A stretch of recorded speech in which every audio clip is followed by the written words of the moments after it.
మచెస్ ఈ రోజు వచ్చేసి నాకు బాగా ఈ డోనట్ తినాలని ఓకే. సో అందుకని నేను బేగల్స్ బ్రెడ్ తెచ్చుకున్నా. ఈ బ్రెడ్ తో ఈ రోజు డోనట్ ట్రై చేద్దాం అనుకున్నా. సో దానికి న్యూటెల్లా యూజ్ చేస్తున్నా. ఓకే, ఫస్ట్ ఏం చేసిన అంటే బ్రెడ్ ఇట్లా కట్ చేసుకున్నాం చిన్నగా. సో ఫస్ట్ మనం దీంట్లో బ్రెడ్ చుట్టూ న్యూటెల్లా పెట్టేసి ఓవెన్ పెడతాం. ఓకే, ఓవెన్ పెట్టాక కొంచెం టైం పడుతుంది.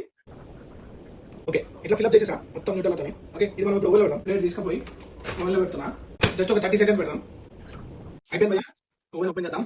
మంచిగా కొంచెం క్రీమ్ మెల్ట్ అయింది నీట్ గా. ఓకే, దీన్ని టాప్ అప్ చేద్దాం. మొత్తం న్యూటెల్లాతోనే ఫిల్లింగ్ చేస్తున్నా.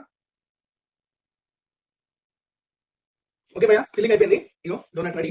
అట్లా అనమాట. బేకింగ్తో కూడా డోనట్ చేసుకొని ఎంజాయ్ చేయొచ్చు తినాలనుకుంటే గట్టి తినొచ్చు. ఓకే, ఇదైతే టేస్ట్ ఎట్లా చూద్దాం. ఓకే, ఇదంతా కంప్లీట్ పైన టాపింగ్ చేసేసా. లోపల కూడా చాక్లెట్ ఉంటుంది. అవునండి, సేమ్ డోనట్ లానే ఉంది.